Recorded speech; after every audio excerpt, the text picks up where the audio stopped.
Los contenidos de todos los programas de opinión emitidos en este canal son responsabilidad de las personas que los expresan.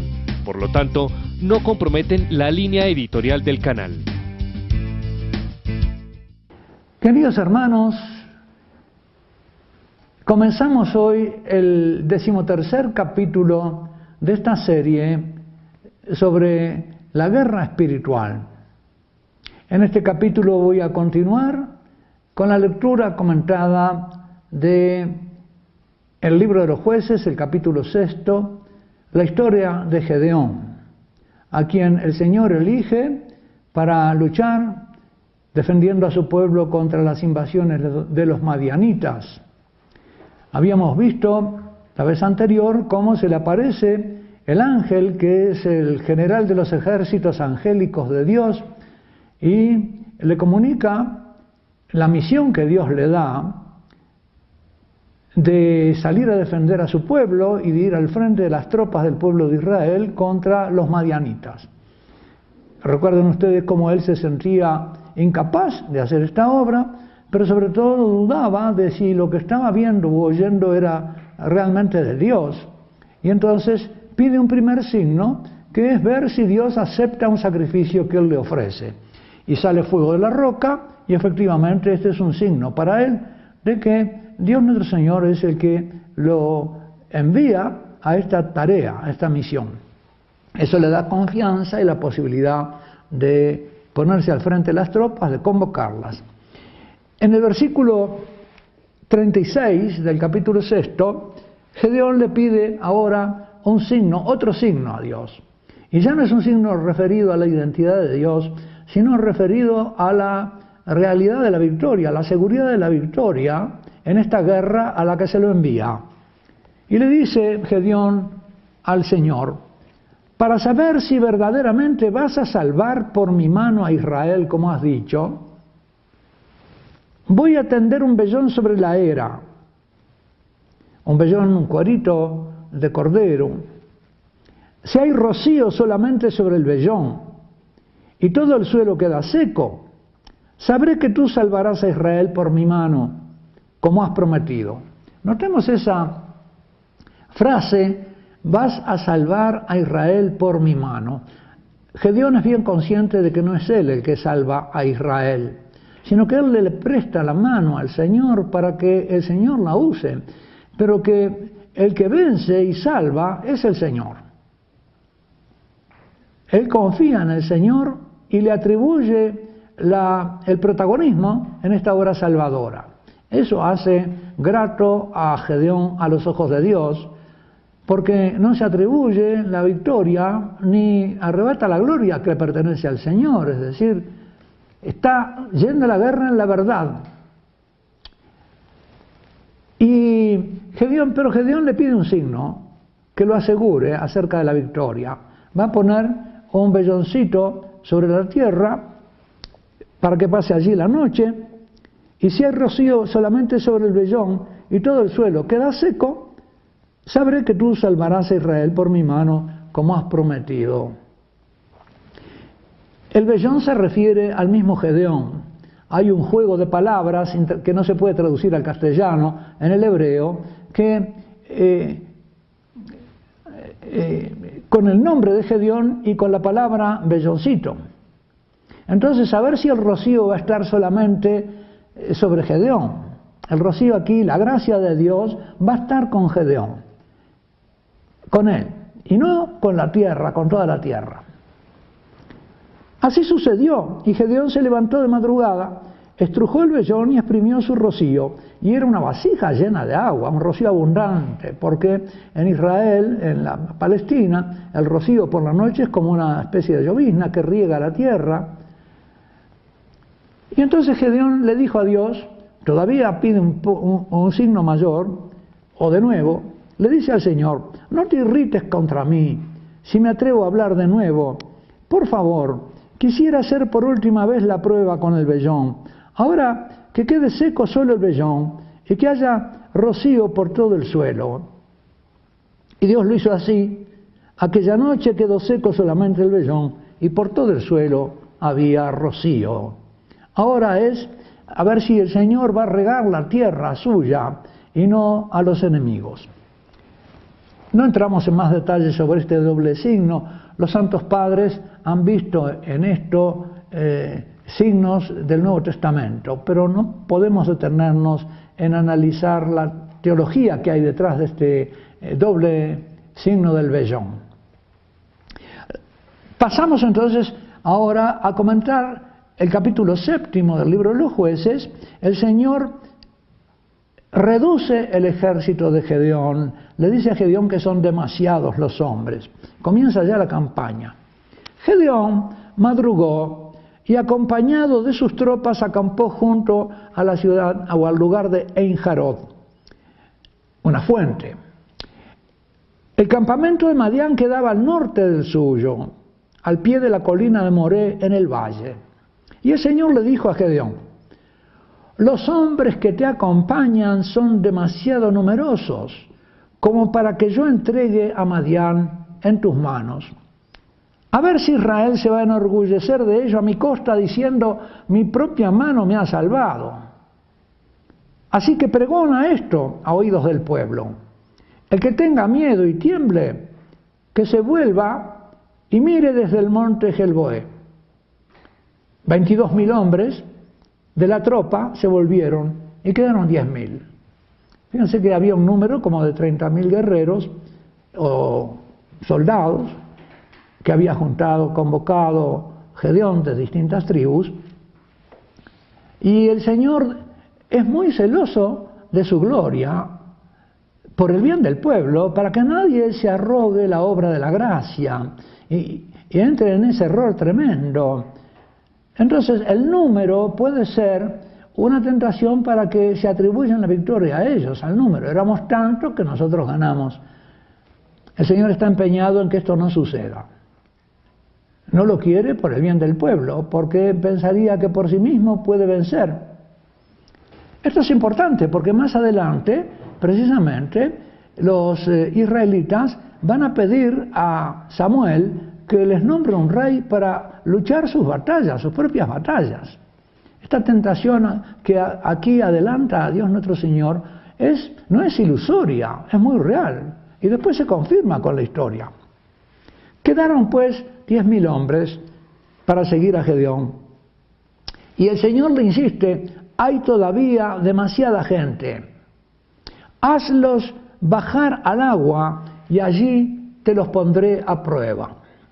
El Señor va a hacer una prueba sobre el ánimo de los combatientes, a ver su decisión de ir. Primero ha eliminado a los que tenían miedo. Ya hemos visto muchas veces este tema, sobre todo en el comentario del capítulo 20 del libro del Deuteronomio. En el ritual de la Guerra Santa, el sacerdote dice que no se ha de temer. Shema Israel, no temerás. Escucha Israel, no debes temer. Y después los escribas apartarán a todos los que tienen un motivo de temor, los que han construido una casa, los que han plantado una viña, los que están comprometidos para casarse, tienen motivos para temer, se van a entristecer y van a debilitar el ánimo de la tropa. El principal inconveniente en el combate de la Guerra Santa es el miedo, contrario a la decisión y a la fe y a la confianza en que el Señor, si lo ha prometido, cumplirá la promesa y salvará a Israel. Hemos visto ya también otras veces, y recordémoslo, tenemos que recordarlo, que este no temáis es también un mandamiento de nuestro Señor Jesucristo. No temas María, no temas José, no temas pequeño rebaño, al Padre le ha complacido darte el reino, no temáis a los que pueden matar al cuerpo, temed más bien al que puede arrojar el cuerpo y el alma en la gehenna. Hay que saber a quién temer, a quién respetar. A Dios tenemos que amarlo, y el amor exorciza el miedo, como hemos leído en la primera carta de Juan. Y nuestro Señor Jesucristo también en la última cena, recordémoslo también, porque es importante que mantengamos esta relación entre el Antiguo y el Nuevo Testamento para ver, como lo hemos dicho, que el Antiguo Testamento nos contiene y nos explica el Nuevo, y el Nuevo realiza lo que estaba oculto en el Antiguo. En estos temas de la Guerra Santa, está de la guerra santa del Antiguo Testamento, está la guerra espiritual del cristiano, con distintas armas contra distintos enemigos. Pablo nos dice en Efesios que no es contra la carne y la sangre, no es contra hombres, sino contra espíritus, es una lucha espiritual, una guerra espiritual. Entonces Gedeón hizo bajar la gente al agua, como Dios le había ordenado, y el Señor le dijo: a todos los que pasen lamiendo el agua con la lengua como lame un perro, los pondrás a un lado, y a todos los que se arrodillen para beber, los pondrás al otro. Los que pasaban corriendo y tomando el agua con la mano, así como con la palma de la mano, esos eran los decididos, los que iban al combate. En cambio los otros se arrodillaban al borde del agua para tomar el agua, y esos no daban signos de una decisión tan grande de querer ir a la guerra y no importarles tanto la propia fe, la propia sed. 300 hombres lamieron el agua, llevándola con las manos a la boca, y el resto de la tropa se había arrodillado para beber en la orilla. Es decir, unos bebían ya pasando el río, bebían. No tardaban tiempo en cruzar el agua, iban tomando el agua mientras cruzaban. Los otros se detenían para beber y mostraban un signo de menor decisión. No es que temieran, pero no eran decididos. No tenían ganas de ir a cumplir la voluntad de Dios contra el enemigo. Solo 300 hombres quedan, de 30.000, 300. Ustedes calculen el porcentaje. A Dios va a decir Judas Macabeo en el libro de los Macabeos: a Dios le da lo mismo vencer con muchos que con pocos. No necesita el número, le bastan pocos. Pero estos pocos tienen que estar totalmente entregados a Él y decididos. Sus voluntades tienen que estar unidas a la de Dios. Tiene que haber una comunión de deseos entre los guerreros de la guerra santa y los de el Señor. Y esto va a suceder también en el Nuevo Testamento. La lucha espiritual exige el amor perfecto, o lo más perfecto posible, porque ese amor es el que exorciza al miedo. Ese amor es el que permite confiar en el Señor y poner su esperanza en el Señor, como vemos que el Hijo pone la esperanza en manos del Padre en el huerto. Allí vemos el modelo del guerrero de la guerra santa y vemos allí al victorioso. Es un solo hombre que vence en el huerto al enemigo. Los apóstoles se dormían, no podían velar con el Señor en la oración. Él es el que vela en oración, y esa vela en oración le da la victoria.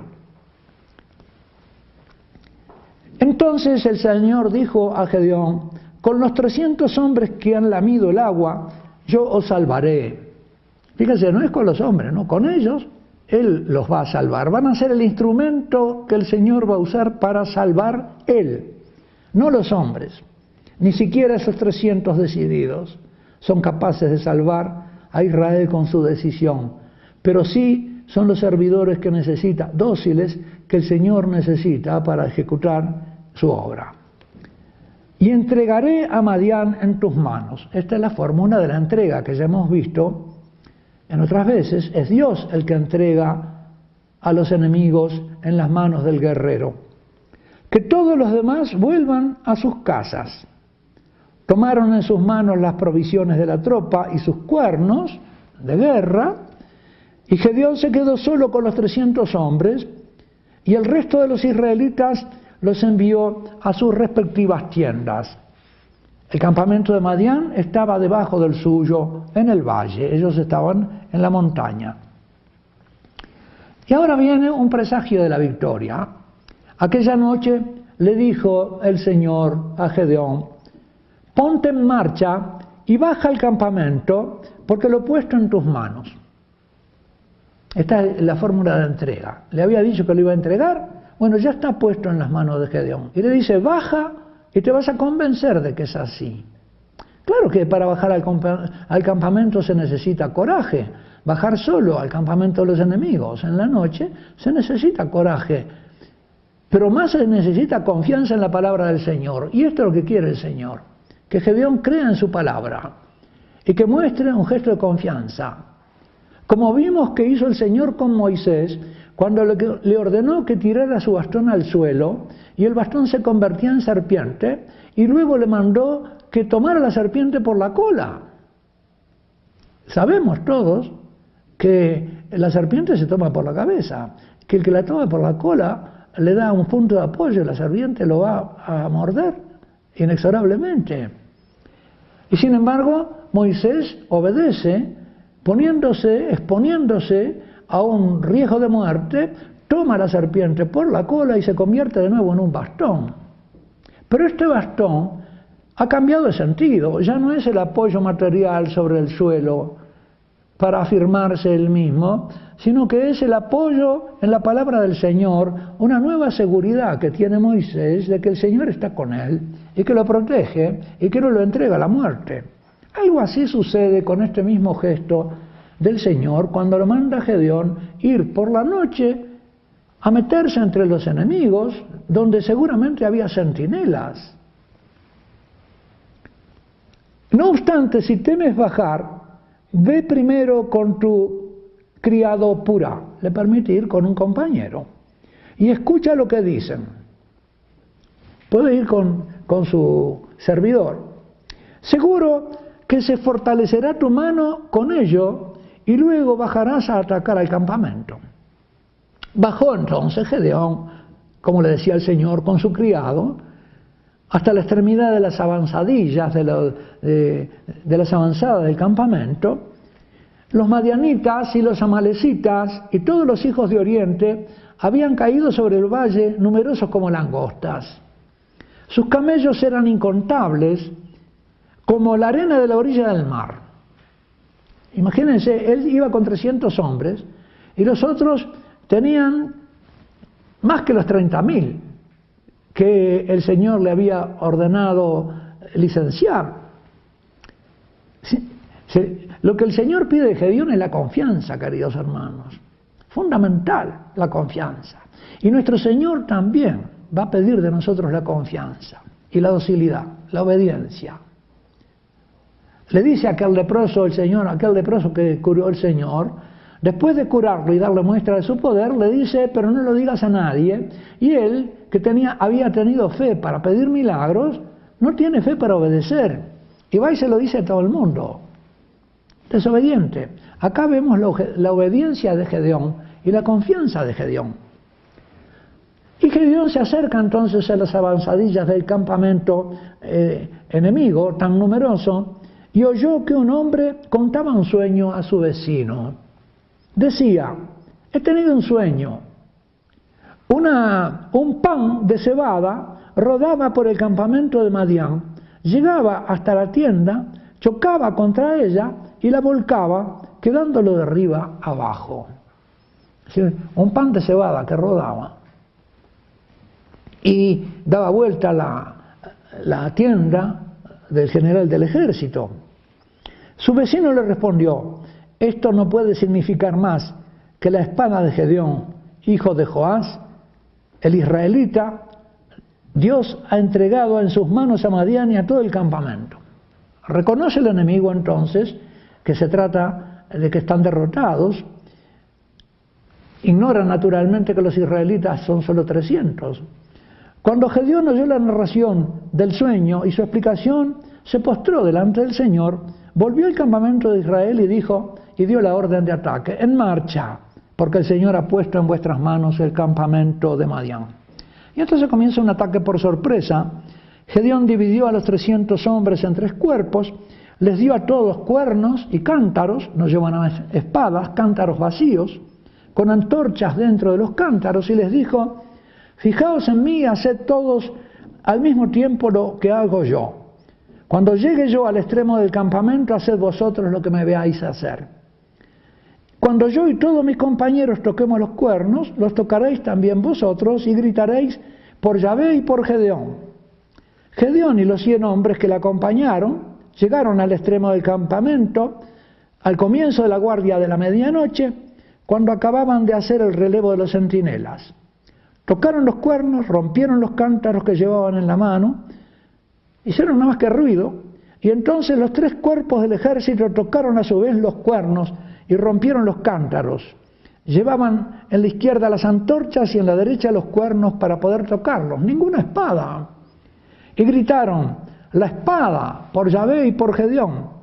Y se quedaron quietos, cada uno en su lugar alrededor del campamento. Todo el campamento se despertó y lanzando alaridos se dieron a la fuga. Se apoderó el terror de los enemigos, ellos mismos se asustaron. Dios arrojó un terror sobre ellos. Mientras los 300 tocaban los cuernos, el Señor volvió la espada de cada uno contra su compañero por todo el campamento. Y se atacaron entre ellos en la confusión de la noche. La tropa huyó hasta Bet Hasitá, hacia Sartán, hasta la orilla de Abel Mejolá, frente a Tabar. Y entonces el Señor le da la orden a Gedeón de que sí, que los persigan. Y allí ellos los persiguen con la espada, porque el Señor ha entregado a los enemigos en sus manos, como se lo había prometido a Gedeón.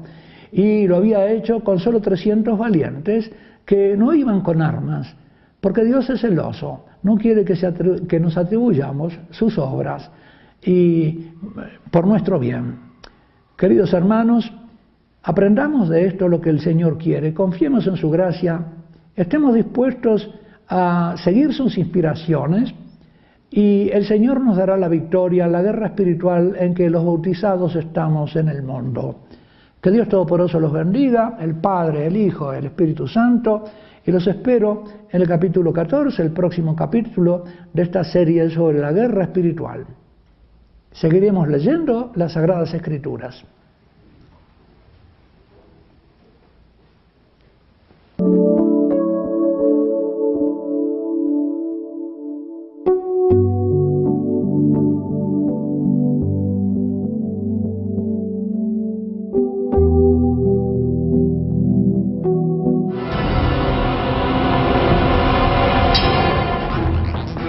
Guerra Espiritual.